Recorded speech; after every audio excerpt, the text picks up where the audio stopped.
வணக்கம். ஓஷோவின் அஷ்டவக்ர மகாகீதை சொற்பொழிவுகள்ல நாம இன்னைக்கு 57வது ஆடியோ பதிவை பத்தி கொஞ்சம் ஆழமா அலசப் போறோம். ஆமா, இது ஆன்மாவ பிரம்மம்னு ஒருத்தர் உணரும்போது அவரோட மனநிலை எப்படி இருக்கும்னு சொல்லுது. ஆனா உண்மையா சொல்லணும்னா இதுல சில கருத்துக்கள் கேட்க ரொம்ப எளிமையா இருந்தாலும் ஆழமா யோசிச்சா தலையே சுத்திடும். அதேதான். இந்த ஆழமான விஷயங்களை தான் நாம இன்னைக்கு ஒன்னா சேர்ந்து அலசப் போறோம். கண்டிப்பா, நீங்க சொல்றது ரொம்ப சரி. இது மாதிரி விஷயங்களை தத்துவமா புரிஞ்சுக்கிறத விட அனுபவமா உணர்றது தான் முக்கியம்னு ஓஷோ திரும்ப திரும்ப சொல்றாரு. சரி. இந்த உரையாடலோட தொடக்கமே ஆத்மா பிரம்மம் மற்றும் இருப்பு இல்லாம இரண்டுமே கற்பனை அப்படிங்கிற சூத்திரத்தை இருந்து ஆரம்பிக்குது. முதல் வரியிலேயே ஒரு பெரிய சவாலை வைக்கிறாரு. ஆமா, அங்கிருந்தே ஆரம்பிக்கலாம். ஓஷோ நிச்சயமா அறிவது அப்படிங்கறத பத்தி பேசுறாரு. நம்ம பொதுவா நம்பிக்கைங்கிறத ஒரு பெரிய விஷயமா பாக்குறோம்.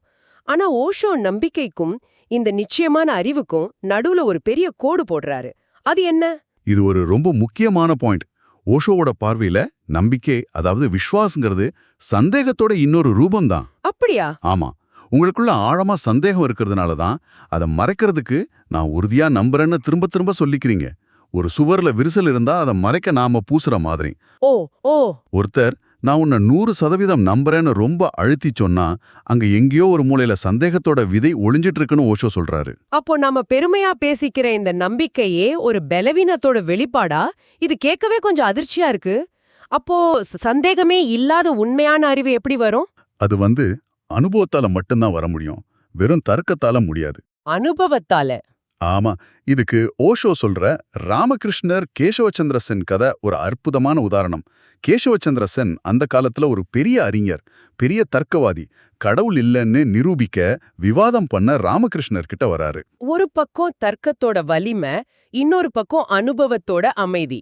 அந்த சந்திப்பு எப்படி இருந்திருக்கோன்னு நினைச்சாலே பிரமிப்பா இருக்கு. கற்பனை பண்ணி பாருங்க. கேசவச்சந்திரர் தன்னோட வாதங்களை அடுக்க ஆரம்பிக்கிறாரு. ஆனா ராமகிருஷ்ணர் என்ன பண்றாரு தெரியுமா? என்ன? அவர் விவாதிக்கவே இல்ல. அவர் சொல்றாரு, தம்பி, உங்ககிட்ட தர்க்கம் இருக்கு, என்கிட்ட அனுபவம் இருக்கு. கடவுள் என் ஒவ்வொரு சுவாசத்திலயும் இருக்காரு, என் இதய துடிப்புல இருக்காரு.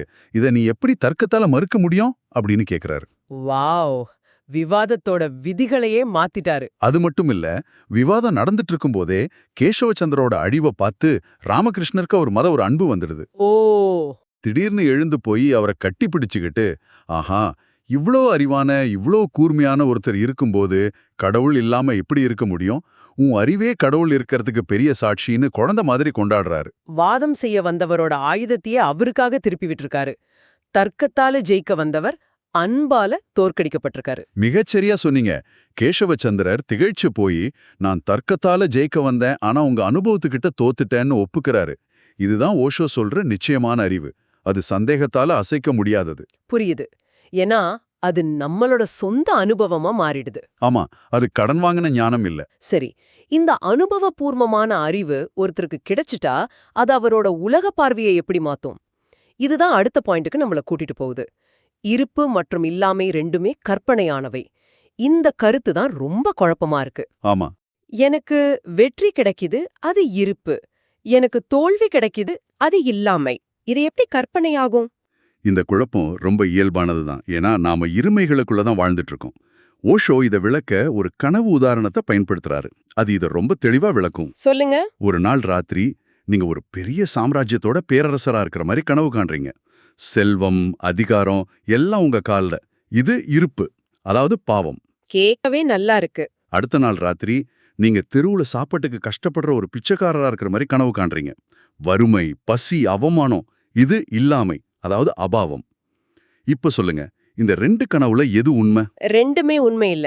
ரெண்டுமே கனவுதான். அதுதான் விஷயம். சக்கரவர்த்திங்கிறதும் ஒரு கற்பனை, பிச்சைக்காரங்கிறதும் ஒரு கற்பனை. ஆனா இந்த 2 கனவையும் பார்த்துட்டு இருந்த ஒருத்தர் இருக்கான் இல்லையா, அந்த சாட்சி, த விட்னஸ், ஆமா, அவன் உண்மையானவன். அதுபோலதான் வாழ்க்கையில நாம சந்திக்கிற வெற்றி, தோல்வி, இன்பம், துன்பம் எல்லாமே வேற வேற கனவு காட்சிகள். ஆனா இது எல்லாத்தையும் கவனிச்சுக்கிட்டு அந்த உள்மன சாட்சி தான் உண்மையானது. அந்த சாட்சி தான் பிரம்மம். அப்போ அந்த சாட்சி நிலையில இன்பமும் இல்ல, துன்பமும் இல்லையா? இல்ல, அது வெறும் கவனித்தல் மட்டும்தான். அப்போ நாம தினமும் சந்திக்கிற ஏற்றத்தாழ்வுகள், பதவி உயர்வு, பண நஷ்டம் இதெல்லாம் உண்மையல்ல, வெறும் கனவு காட்சிகள் தானா? இந்த பார்வை நம்மள உலக வாழ்க்கையிலிருந்து அந்நியப்படுத்திடுமே. எல்லாம் கனவுதானே, நான் ஏன் வேலை செய்யணும்னு ஒருத்தர் நினைக்கலாமே. ரொம்ப முக்கியமான கேள்வி. ஓஷோ இத பற்றின்மைன்னு சொல்றாரு, பொறுப்பின்மைன்னு சொல்லல.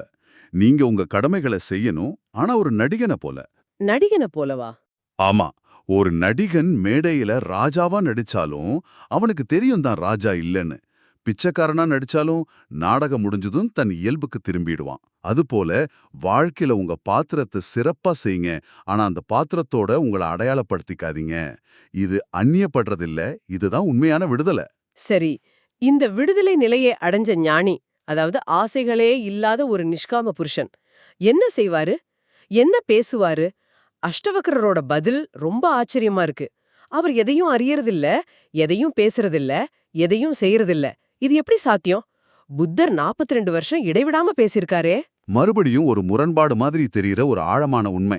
புத்தர் தன்னோட கடைசி காலத்துல சீடர் ஆனந்தன் கிட்ட சொல்றாரு, ஆனந்தா, இந்த 42 வருஷத்துல நான் ஒரு வார்த்தை கூட பேசல. ஆனந்தனுக்கு ஒரே அதிர்ச்சி. நிழல் மாதிரி கூடவே இருந்தவருக்கே அதிர்ச்சியா? ஆமா, புத்தரோட ஒவ்வொரு சொல்லையும் கேட்டவர் அவர். அவராலேயே நம்ப முடியல. இதோட உள்ளர்த்தம் என்ன? நான் பேசுறேங்கிற அகங்காரம், அந்த செய்பவன் டூவர், அது மறைஞ்சிடுச்சு. செயல்கள் நடக்குது, ஆனா செய்பவர் யாரும் இல்ல. ஒரு புல்லாங்குழல்ல கற்பனை பண்ணிக்கோங்க. ம்.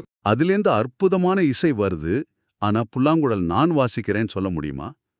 காற்று அது வழியா போகுது, இசை உருவாகுது. புல்லாங்குழல் ஒரு கருவி மட்டும்தான். ஆக ஞானி ஒரு கருவியா மாறிடுறாரு.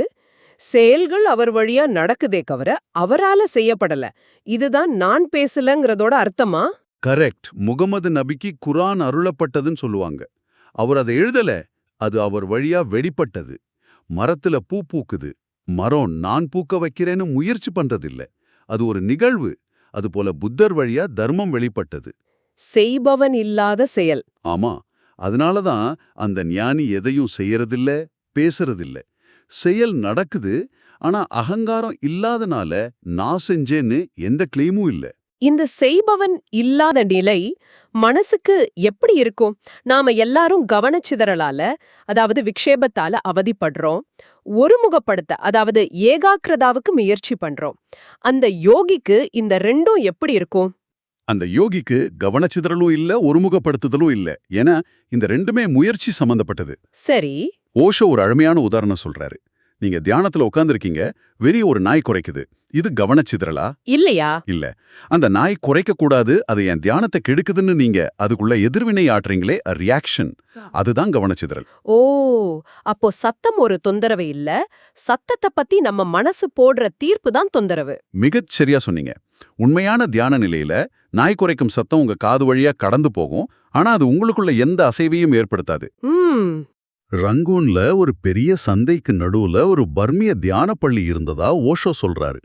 அந்த பயங்கர இரைச்சல்ல எப்படி தியானம் செய்ய முடியும்னு கேட்டதுக்கு அவங்க சொன்னாங்களாம், எந்த சத்தத்தையும் எதிர்க்காதீங்க, தடுக்கவும் முயற்சி பண்ணாதீங்க. அது வரட்டும் போகட்டும், நீங்க சாட்சியா மட்டும் இருங்க. அப்போ அமைதிங்கிறது நாம சத்தங்களை அடக்கி உருவாக்குறது இல்ல, அது இயல்பாவே இருக்கிற ஒரு நிலை. நாம போராடுறத நிறுத்தினா போதும், அமைதி வெளிப்படும். அதேதான், அமைதிங்கிறது போராட்டத்தோட இல்லாமை. எல்லாம் பிரம்மம் தான், எல்லாமே ஒண்ணுதான்னு நீங்க உணரும்போது மற்றவருங்கிற எண்ணமே மறைஞ்சிடுது. அப்புறம் யார் கூட போராடுறது? சரிதான். யார் கூட போட்டியிடுறது? யாரிடம் பொறாமை கொள்றது? அந்த நிலையில பயம், போட்டி, பொறாமை எல்லாமே மறைஞ்சிடும். அதுவே பரிபூர்ண அமைதி. அதுதான் உபசாந்த நிலை. இந்த உரையாடலோட உச்சகட்டமா அஷ்டவக்ரர் சொல்ற ஒரு கருத்து வருது. அந்த யோகிக்கு ராஜ்யம் மற்றும் பிச்சை, லாபம் மற்றும் நஷ்டம், சமூகம் மற்றும் வனம், இதுல எந்த வித்தியாசமும் இல்ல. இது நம்மளோட அத்தனை சமூக மதிப்பீடுகளையும் உடைக்குதே. ஆமா, இதுதான் இருமைகளை கடந்த உச்சநிலை. அந்த யோகிக்கு நல்லது, கெட்டது, சரி, தவறு, சுகம், துக்கம்னு எந்த பாகுபாடும் இல்ல. அவர் ஒரு சாம்ராஜ்யத்தை ஆண்டாலும் மனசால அதுல பற்றில்லாம ஒரு பிச்சைக்காரனை போல இருப்பாரு. அதே சமயம் அவர் தெருவுல பிச்சை எடுத்தாலும் மனசளவுல ஒரு சக்கரவர்த்தியோட கம்பீரத்தோட இருப்பாரு. புறச்சூழல் அவரோட அக அமைதியை பாதிக்கிறதே இல்ல. இது கேட்கவே ஒரு முழுமையான சுதந்திர நிலை மாதிரி இருக்கு. எதற்கும் கட்டுப்படாத, எதனாலையும் பாதிக்கப்படாத ஒரு நிலை. ஆமா, அவரோட ஒரே நிலை யதா ஜீவனம்.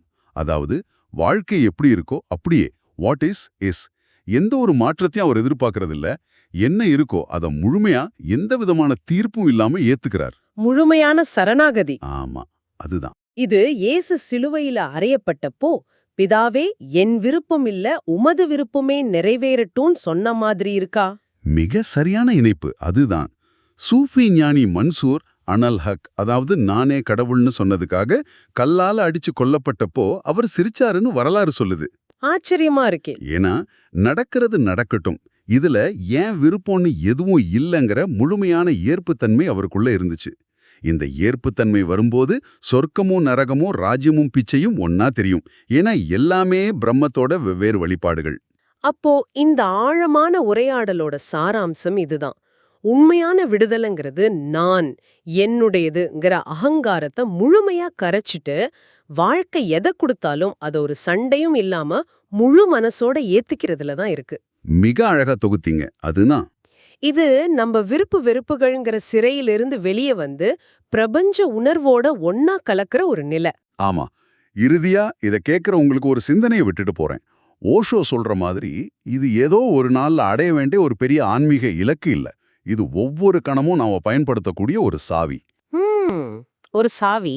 அடுத்த 24 மணி நேரத்துல உங்க வாழ்க்கையில உங்களுக்கு பிடிக்காத ஒண்ணு நடக்கும்போது, இல்ல ஒரு சக ஊழியர் உங்களை கோவப்படுத்தும் போது, இல்ல நீங்க எதிர்பார்த்த ஒண்ணு நடக்காம போகும்போது உங்களுக்குள்ள ஒரு எதிர்ப்பு, ஒரு குறை எழும். அந்த நிகழ்வை மாத்த முயற்சிக்காம, அதை எதிர்க்காம, அதை அப்படியே ஏத்துக்க முயற்சி பண்ற அந்த ஒரு கணத்துல உங்க மனநிலையில என்ன ஒரு அற்புதமான மாற்றம் நடக்குதுன்னு நீங்களே கவனிங்க. வாவ். அது ஒரு சிறிய விடுதலை. அந்த சிறிய விடுதலையோட சுமைதான் இந்த முழு உரையாடலோட உண்மையான பரிசு.